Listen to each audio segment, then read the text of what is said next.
Sorry? Get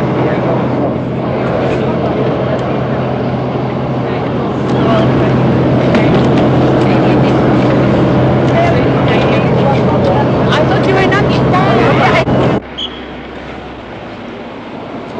Silvio, how are you? It's nice to see you. How are you? This is back. This is my boy. Welcome, Silvio. Yes. We will see you later then. Thank you.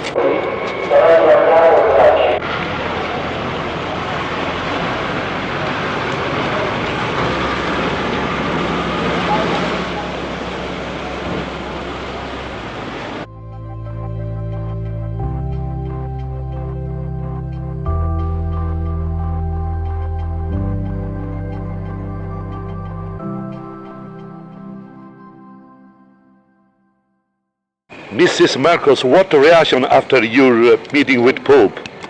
We had a very successful and happy visit with the Holy Father, and we look forward to his visit to the Philippines on November.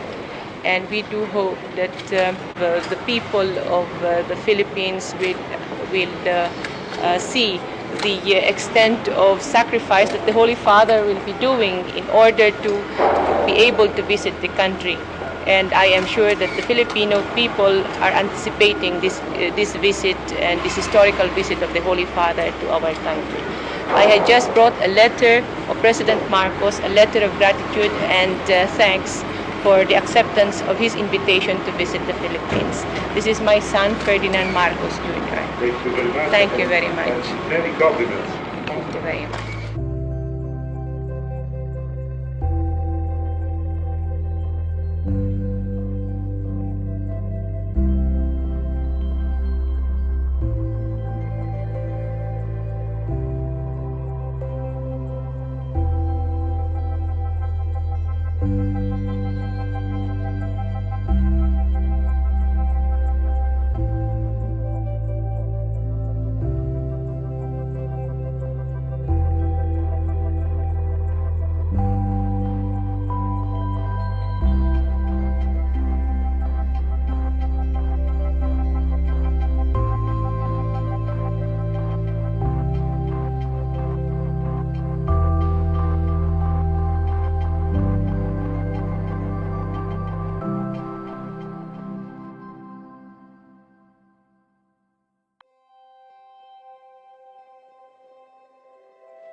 Его идеи о мирном сосуществовании стран с различными социальными системами являются основой советской политики. Гости почтили память вождя революции. Президент и его супруга отдали дань уважения советским воинам, павшим в борьбе с фашизмом во имя мира на земле.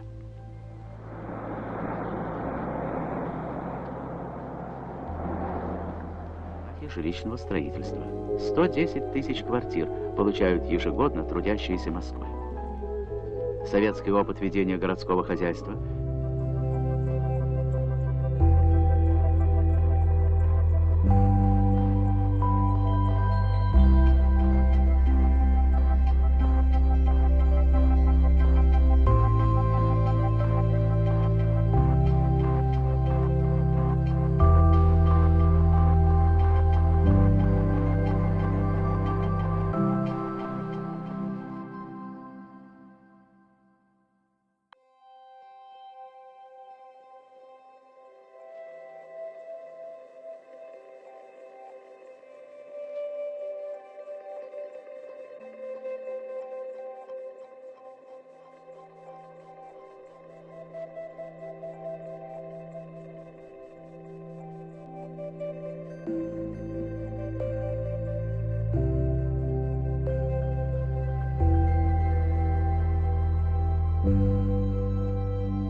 научно-техническое содружество и развитие социалистических сказался за продуктивное и взаимовыгодное сотрудничество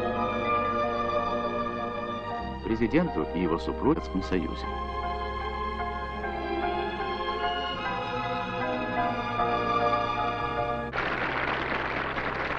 В зрительном зале Кремлевского дворца съездов из балета «Дон Кихот». В конце октября 1917 года из бакового орудия крейсера прозвучал исторический выстрел, сигнал к штурму Зимнего дворца, где находилось Временное правительство. После революции крейсер стал учебно-боевым кораблем.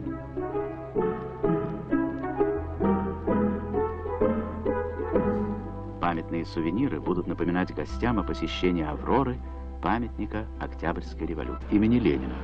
Президент Маркос осмотрел цеха, производственные участки, где выпускаются газовые турбины, передвижные электростанции, металлургическое оборудование.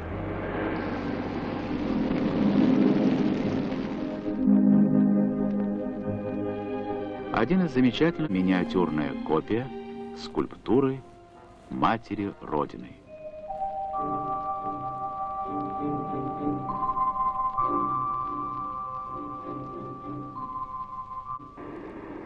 И снова в путь.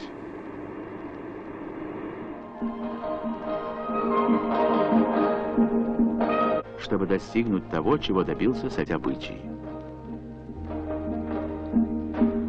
В дни визита состоялась встреча генерального секретаря ЦК КПСС Брежнева с президентом.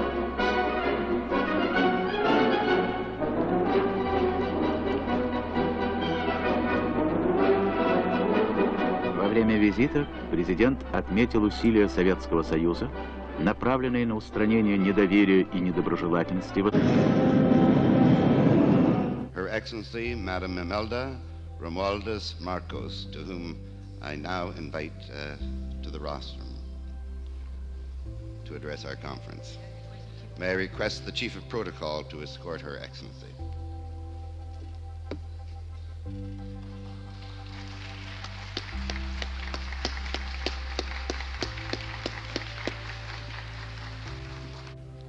This crucial century presents to all of humankind the gravest peril and the greatest opportunity at the same time. Among all the problems that confront us, none is more total and therefore more urgent than the problem of human settlements. It is the problem of which all issues converge, from population to pollution, from the poverty of nations to the threat of global violence, from the challenges of development to the necessity of a changed world economic order based on an international code of ethics. In the final analysis, Our concern goes beyond human settlements, beyond international borders, for all of humanity share the same atmosphere, waterways, and oceans linked to continents. Global networks of communication and transport connect all the nations of the earth. Truly, our spaceship Earth has but one life support system for everyone. The failure of one component is the failure of the rest. The problem of human settlements indeed starkly sums up the condition of human beings as the endangered species. The issues then before this conference revolve on how man can reverse the degradation of his habitat, how he can meet the challenge of an exploding world population, how he can raise the larger number of his species from feckless poverty, how he can harness the rapid process of urbanization, and how he can keep the balance between nature and himself, and ultimately how he can arrest his dehumanization. Although the task is well defined, it remains formidable. To undertake it, we need to come to terms with the potential of the human being and with the entirety of his abode, which encompasses the cosmos. To provide only for man's abode is not enough, for man lives in two worlds, the material and the spiritual, and we damage ourselves as well as the material world when we ignore one for the other. Not only is it inhuman to exist in one world or one dimension, it is unworthy of the extraordinary creation that is man.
For too long have we been divided by selfish, materialist drives, pursuing advantage without regard for the legitimate rights of others, brewing the storm of greed, anger, fear, hatred, and improvidence that now hangs over all of us.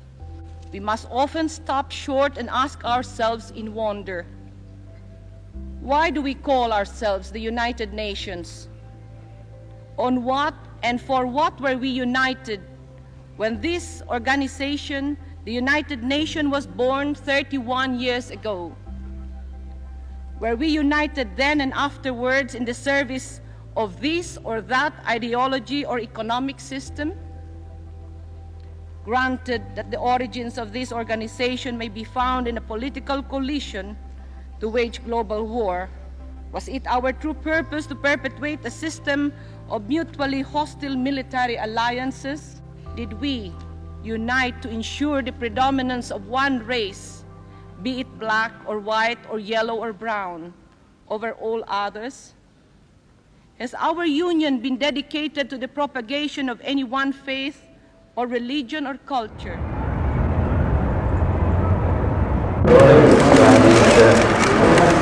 Yes, I did.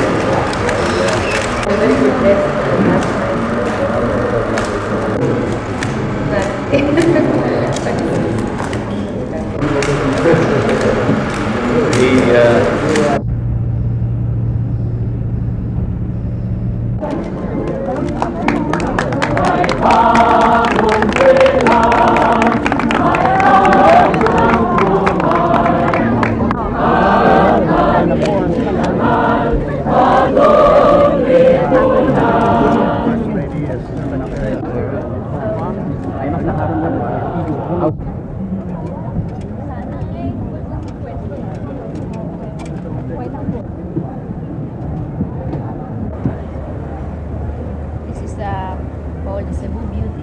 No, brother.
Washington, pomp and ceremony attend the formal reception of Philippine President Ferdinand E. Marcos and his wife.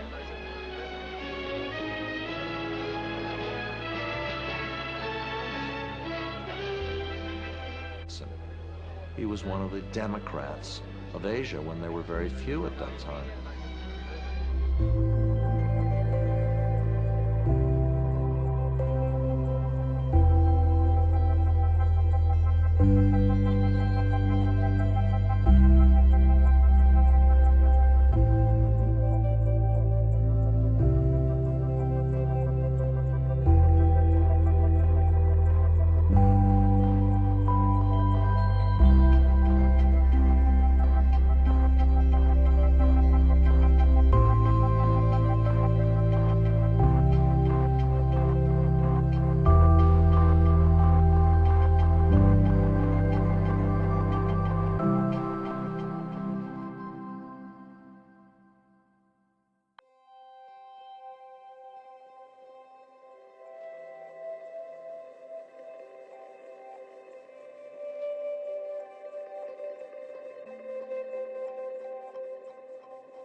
Today I rise to speak on the issue of human rights, the right of the child to be human. For the children today are the image of future humanity. The children of the poor countries do not come here to beg. For human beings are not naturally selfish. To those who are really human, sharing is not a responsibility, but a manifestation of the truly human attitude of compassion.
Upon Mrs. Marcos's arrival in Peking on July 6, the brief but warm welcome demonstrated the high esteem of the Chinese government for the First Lady. Officials led by Vice Premier Li Shenyan and his wife, Madame Lin Jiamei, members of the Diplomatic Corps, and Philippine Embassy officials were on hand for the airport ceremony.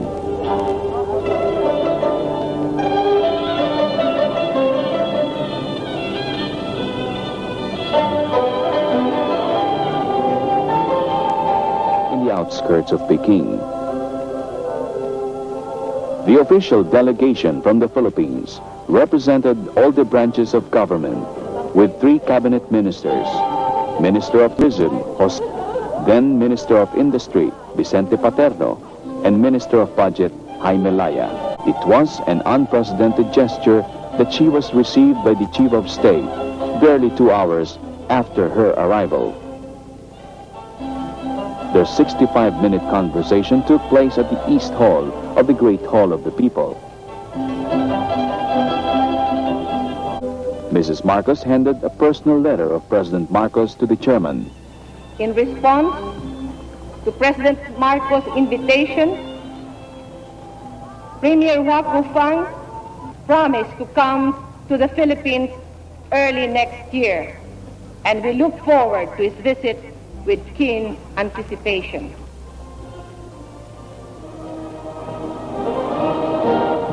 That evening, a state banquet was tendered in her honor at the Great Hall of the People.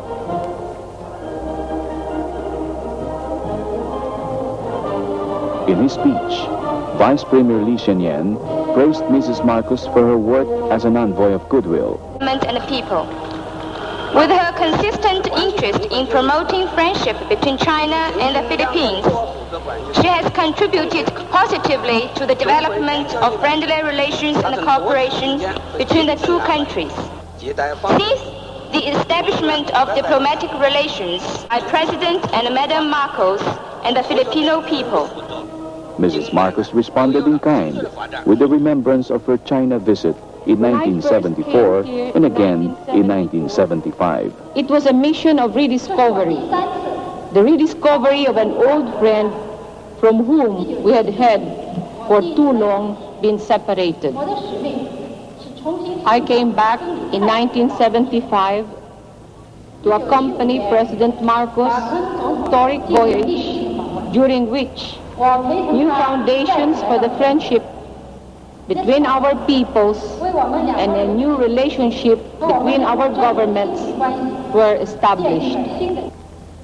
Today, I have returned to China to help sustain and nurture our friendship and to reaffirm the common desire of both our peoples that the friendly relations between them continue to grow and to prosper.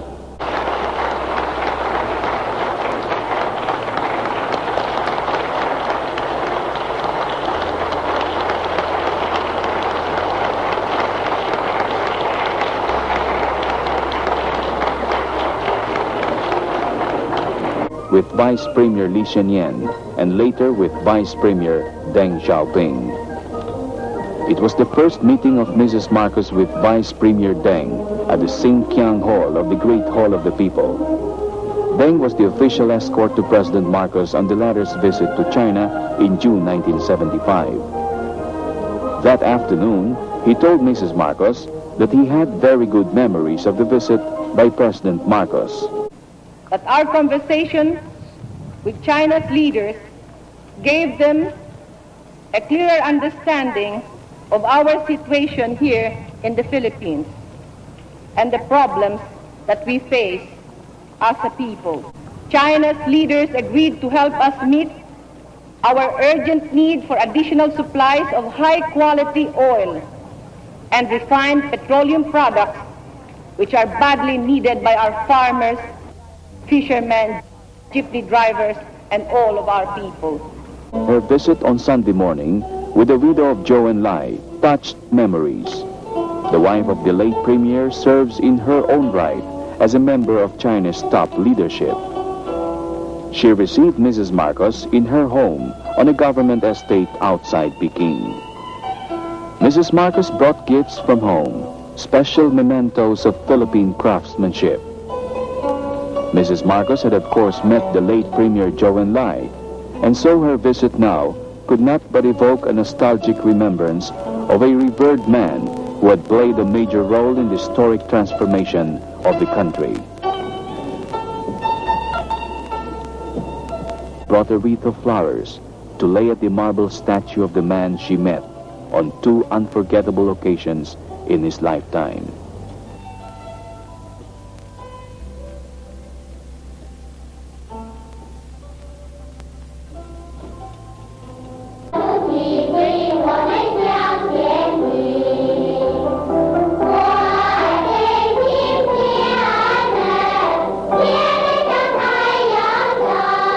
Mrs. Marcos took time to look over the largest children's palace in Peking, in Coal Hill Park, which used to be imperial gardens in the Yin, Ming, and Qing dynasties.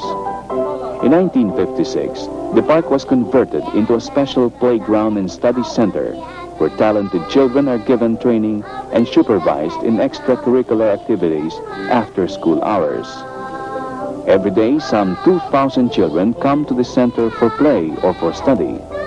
The ancient pavilions are now used as classrooms for special lessons in calligraphy, fine arts, dancing, and music.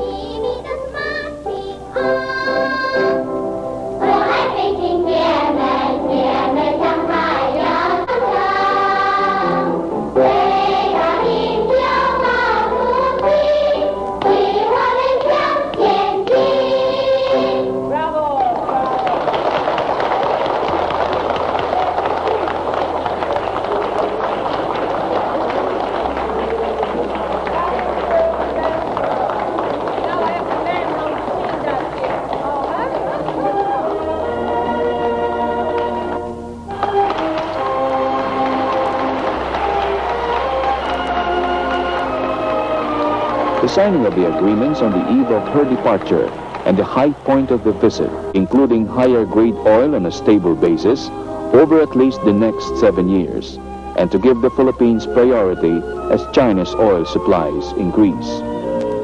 The agreement on long-term trade, on the other hand, provides for the purchase by China of larger volumes of Philippine sugar, copper concentrate, and coconut oil in return for China's petroleum. The total value of Philippine trade with China is expected to reach $2 billion from 1979 to 1985. The trade agreement lays the basis for other forms of economic cooperation, including the establishment of joint ventures between Filipino corporations and Chinese organizations, as Philippine Airlines and the Civil Aviation Administration of China connect the cities of Manila, Canton, and Peking with twice-weekly flights. And recognizing the importance of culture in international relations, a cultural agreement would serve to structure the extensive forms of cultural exchange undertaken in recent years and in the future. The agreements on trade, oil, air, hotel, construction, and culture fulfill the expressed desire of both countries for more trade and cultural contacts, and mark the beginning of a more dynamic and expansive partnership between the two nations.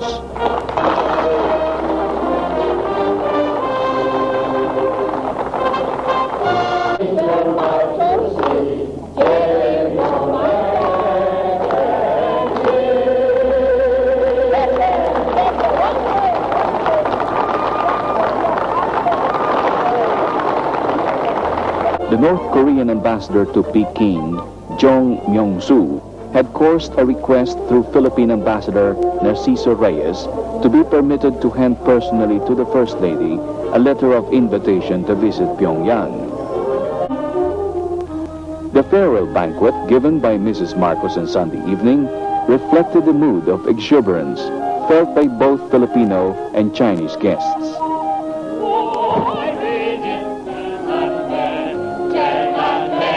Cultural numbers by Filipino and Chinese artists enlivened the evening, and the sentiments expressed by Vice Premier Lee Hsien-yen and Madam Marcos centered on the deepening of mutual understanding.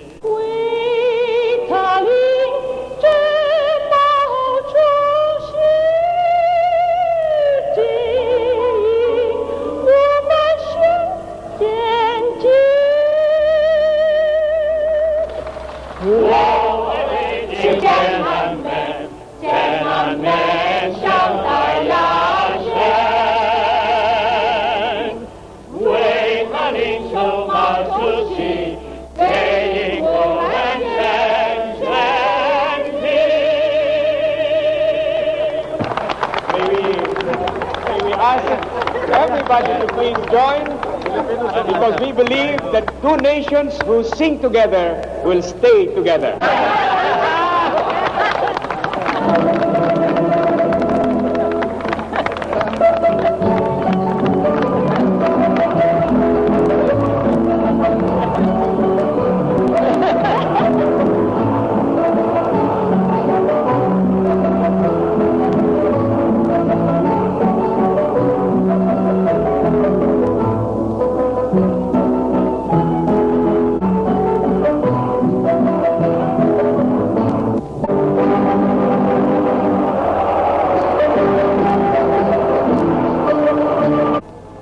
agreement signed in Peking with Vice Premier Lee Hsien-Loong to President Marcos.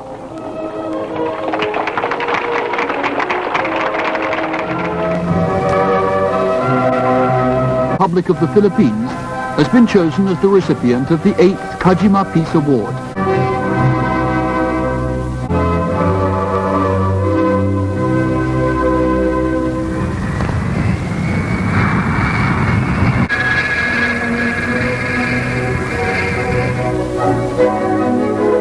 Attired in terno, the Philippine national costume, Madam Marcos arrived at Tokyo International Airport on June the 13th.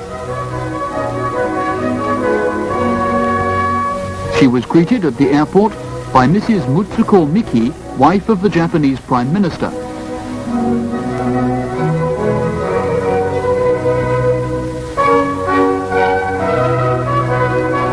Mrs. Wataru Hiraizumi, Vice President of the Kajima Institute of International Peace, Executive Director Mr. A.G. Wajima.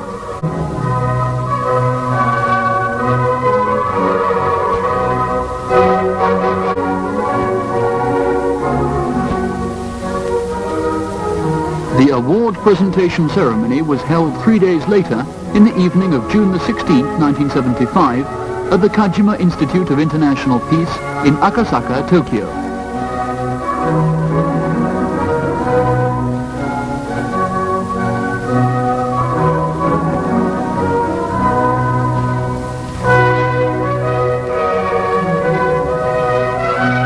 Many activities in assisting your distinguished husband, President Marcos, has earned a well-known world reputation, not only for your brilliant achievements in the domestic administration of your country, but also for your great contributions to the establishment of international peace by promoting friendly relations between the countries of the East and of the West.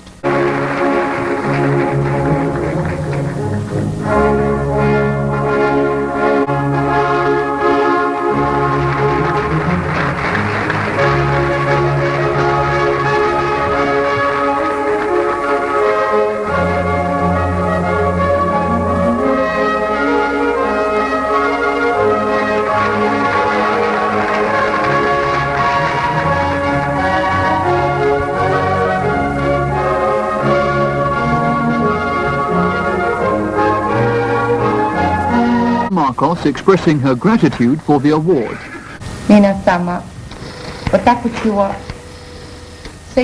Madam Marcos's address in Japanese. I accept this prize on behalf of President Marcos and the people of the Philippines who are seeking for the realization of peace in the world.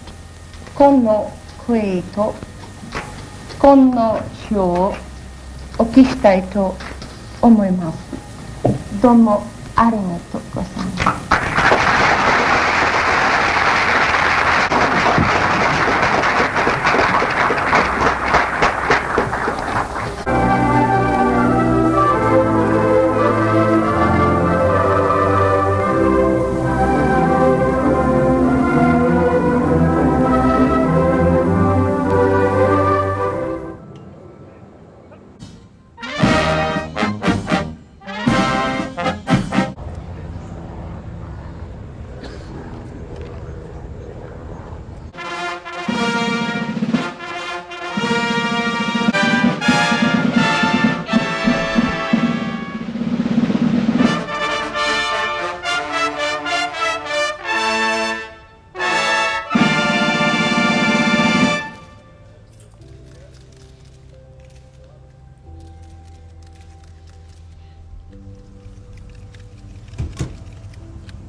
Of the world.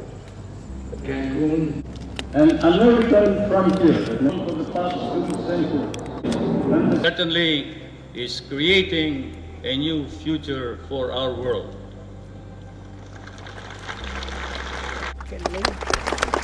Galing ng presidente namin.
Visit symbolic of the superb relationship between our two countries, of the Filipino-United States friendship. It remains solid. Both countries have worked hard over the years to maintain excellent cooperation in defense, foreign policy, refugee matters, economic assistance, and many other areas.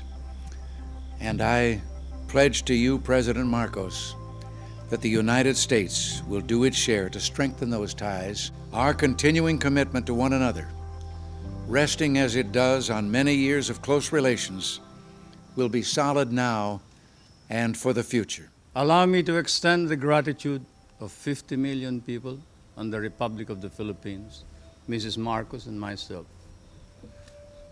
for this hospitality and this generosity. That abiding friendship we cherish and cherish deeply.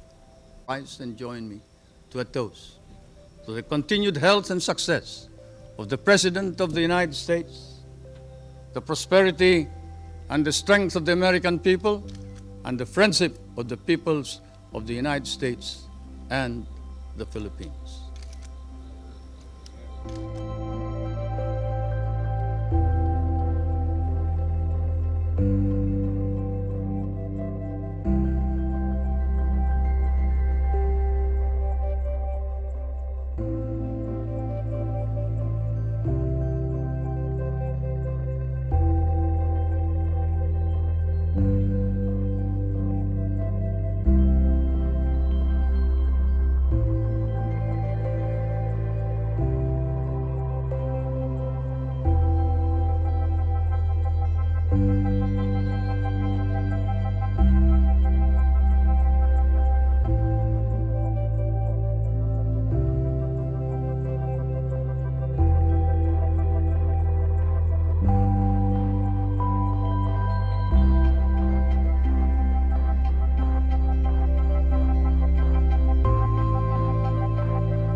What a very fine evening. It was most gratifying and very pleasant.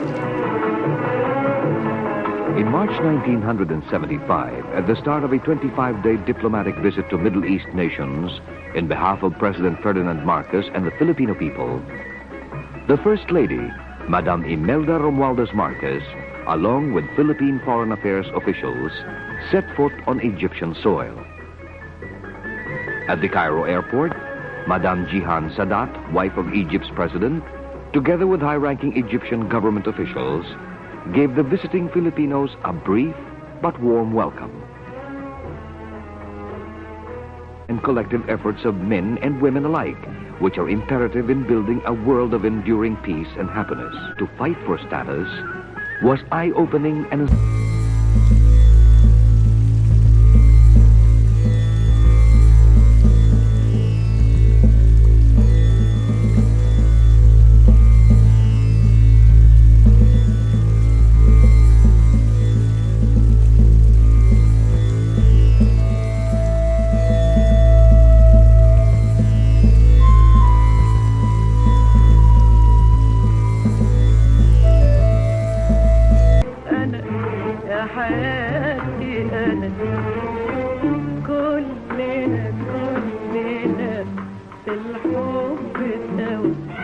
by signing and implementing protocol of the cultural agreement concluded between Egypt and the Philippines in 1962.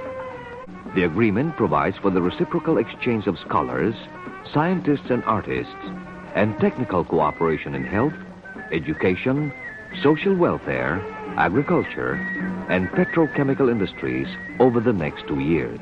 The Honorable Egyptian President Anwar Sadat was to meet the Philippine First Lady as he had met other contemporary world leaders before her. President Sadat had only kind words for the Philippines. Madam Marcos brought with her a personal letter from President Marcos that spelled in detail the Philippine position on the secessionist movement being carried out in southern Philippines by the Moro National Liberation Front, a grouping of Muslim rebels. President Sadat gave assurances that he fully supported the Philippine president's firm stand against the rebel group's demand for an autonomous state. The decision to build a dam in Aswan threatened to flood the priceless archaeological sites along the Nile. Colossal proportions compare even with the limitless vision of the old pharaohs. From the balconies of the tower, Madam Marcos saw at close hand one of the world's modern engineering wonders.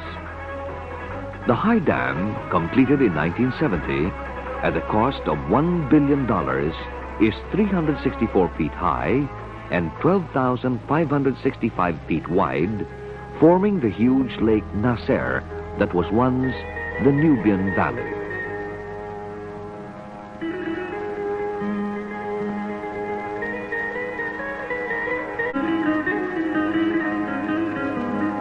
Tutankhamun.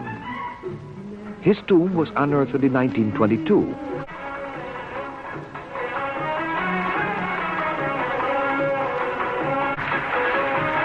Following morning, Madam Marcos ticked off another must on her Cairo itinerary, a visit to the Egyptian Museum, the most exhaustive repository of objects from Egypt's and perhaps the world's era of unparalleled grandeur.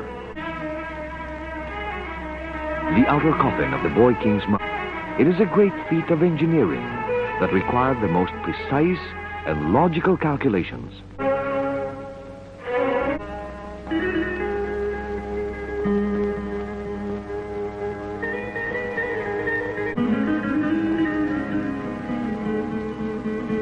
Contribute their share to the synthetical Egyptian culture. Madam Marcos signed another agreement firming up the relationship between Egypt and the Philippines, which have just become closer as a result of the visit. The Egyptian Information Minister, Kamal Abul Magid, signed for Egypt. The agreement provides for the exchange of news materials and other information between the two countries. It also facilitates travel of journalists between the Philippines and Egypt. Deter the Saudi authorities from rendering full honors to the First Lady, who was met at the airport by General Nasser Faraj, the base commander of the Royal Kingdom's Eastern region, and other high-ranking Saudi officials who received her with utmost respect and overwhelming hospitality. Philippine embassy officials, led by Ambassador Mauyag Tamano, were also at the airport in Dahran for the welcome and the reception to the First Lady. Ambassador Tamano informed us that specific instructions were given by the Royal Highness to extend the most gracious and warm welcome to Mrs. Marcos and her party. that happily exists not only at the official governmental levels between the Philippines and Saudi Arabia, but more particularly between the Saudi royal family and the First family of the Philippines.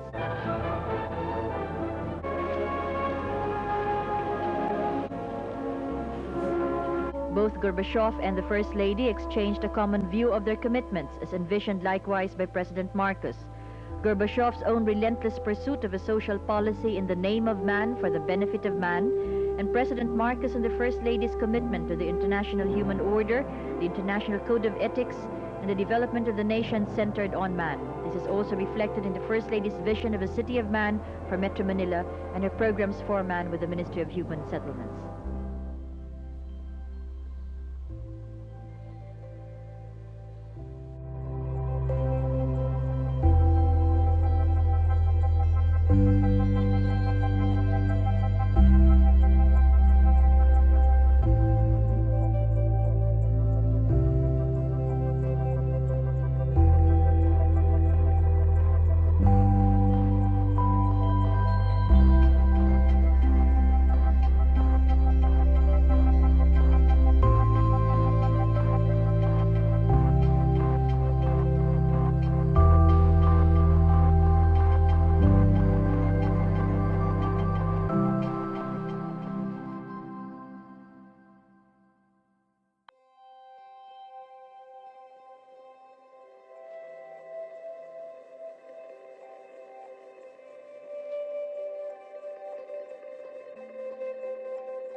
Physician for every 1,000 persons.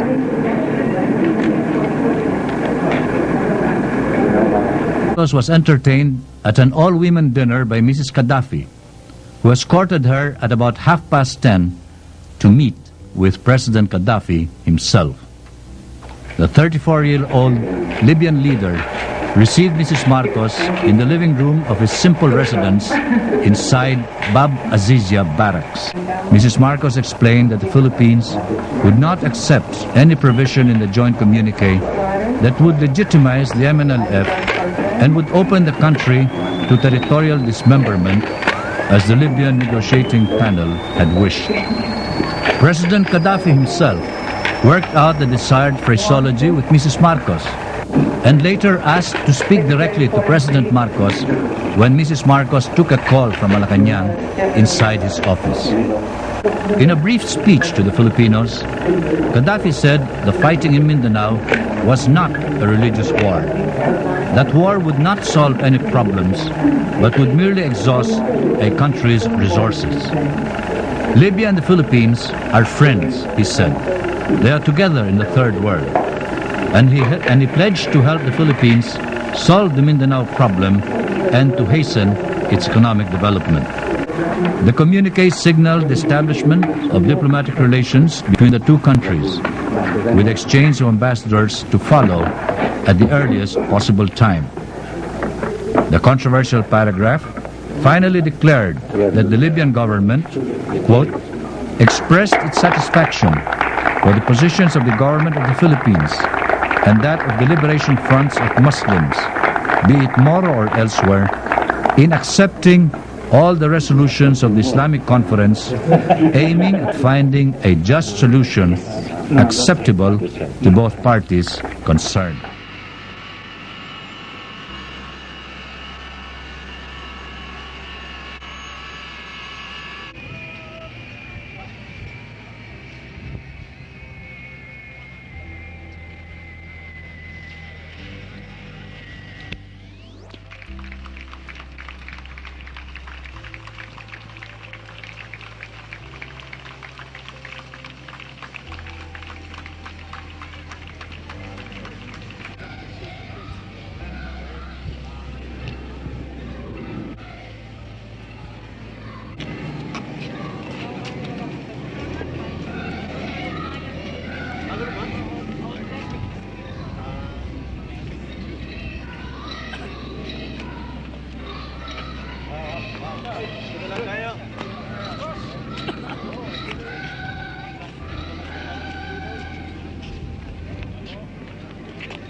by the people and government